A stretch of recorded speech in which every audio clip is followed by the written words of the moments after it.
देख रहे हैं एसपीएन 9 न्यूज और स्वागत है आपका हमारे खास अपडेट में। मैं हूं आपके साथ अभिलाष। विदिशा एक ऐसी जगह जहां पर भारतीय जनता पार्टी का वर्चस्व हमेशा से रहा है। विदिशा एक ऐसी जगह जहां से भारत की मौजूदा फॉरेन मिनिस्टर सुषमा स्वराज आती है। एक ऐसी जगह जो सुषमा स्वराज का गढ़ माना जाता है। विदिशा एक ऐसी जगह जो बीजेपी की सबसे सेफ सीट मानी जाती है, लेकिन अब विदिशा को ऐसा लगता है कि किसी की नजर लग गई। आपको बता दें कि बीती शाम ईसीआई यानी कि इलेक्शन कमीशन ऑफ इंडिया ने चुनाव का ऐलान किया और चुनाव के ऐलान के बाद साफ तौर पर कह दिया इलेक्शन कमीशन ऑफ इंडिया ने कि इस बार 7 चरणों में चुनाव होंगे और मध्य प्रदेश में 4 चरणों में 29 सीटों पर चुनाव लड़ा जाएगा। लेकिन जो सबसे बड़ी सीट है, जो बड़ी सीटों में से एक है, वो है विदिशा। विदिशा में इस बार ये खबर सामने आ गई और ये खबर पहले ही कह चुकी हैं सुषमा स्वराज कि वो इस बार लोकसभा चुनाव नहीं लड़ेंगी, यानी कि सुषमा स्वराज मना कर चुकी हैं लोकसभा चुनाव लड़ने के लिए। ऐसे में कयास ये लगाए जा रहे हैं कि इस बार विदिशा से खड़ा कौन होगा।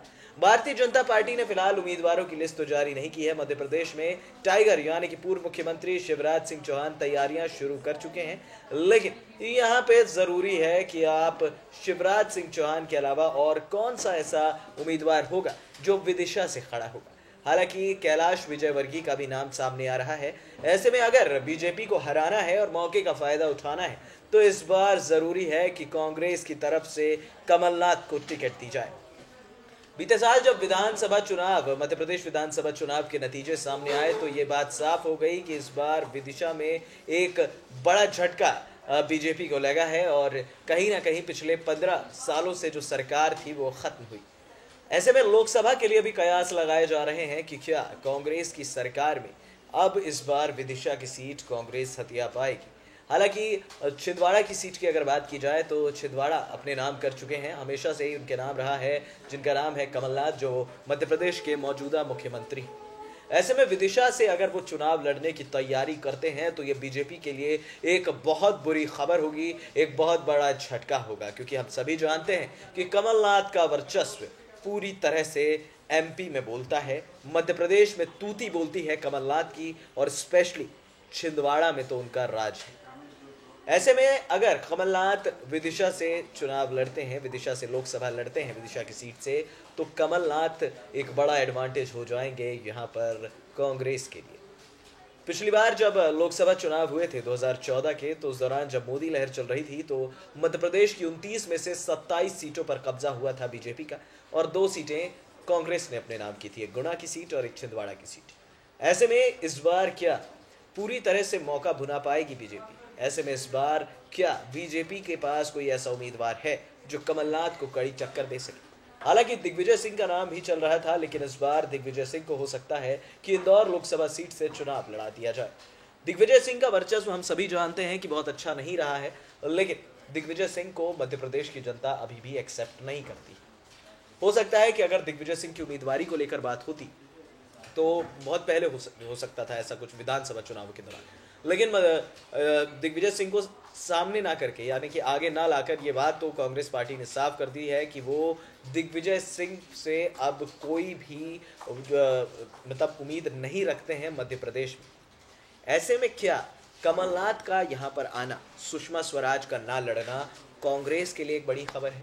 क्या मध्य प्रदेश की उन 29 सीटों में एक सीट हम और बढ़ा सकते हैं कांग्रेस की, यानी कि 3 सीटों पर कांग्रेस का वर्चस्व लगभग तय हो जाएगा अगर यहां पर कमलनाथ लड़ जाते हैं चुनाव? तो सवाल यह भी उठता है कि इस बार उमा भारती भी खड़ी नहीं हो रही हैं। हो सकता है होशंगाबाद सीट से उमा भारती चुनाव ना लड़े। अब उमा भारती का ना लड़ना, मध्य प्रदेश के 2 बड़े नेता का गायब होना बीजेपी को एक बहुत बड़ा झटका दे सकता है। हो सकता है कि पार्टी मीटिंग में ये फैसला लिया जाए कि इन्हें लड़ना चाहिए, लेकिन फिलहाल एज ऑफ नाउ अभी तक इस तरह का कोई फैसला नहीं लिया गया है और ये दोनों उम्मीदवार पहले ही साफ कर चुके हैं कि वो इस बार लोकसभा चुनाव लड़ने का बिल्कुल भी मन नहीं बना रहे हैं। ऐसे में क्या अहम है यहाँ पर, क्या अहम ऐसा होने वाला है जो लोकसभा में बीजेपी को झटका देगा? दरअसल विधानसभा चुनावों के बाद ये बात तो साफ है कि लोग यहाँ पर मोदी और अमित शाह को बिल्कुल नहीं पसंद करते हैं। नोटबंदी और किसानों की कर्ज माफ़ी, ये दो ऐसे मसले थे जिसकी वजह से यहाँ पर बीजेपी को हार का मुंह देखना पड़ा 15 साल बाद। ये बात अलग है कि टाइगर यानी कि शिवराज सिंह चौहान को पब्लिक अभी भी उतना ही पसंद करती है, लेकिन बुधनी जो एरिया है या फिर बाकी जगह के जो एरियाज हैं वो वहाँ पर बीजेपी के लिए वो सेफ जोन है, चाहे जबलपुर का एरिया। लेकिन विदिशा से अगर लड़ना है तो विदिशा से एक बड़ा उम्मीदवार भी खड़ा करना पड़ेगा भारतीय जनता पार्टी को। अब देखना होगा कि विदिशा की बाजी कौन मारता है।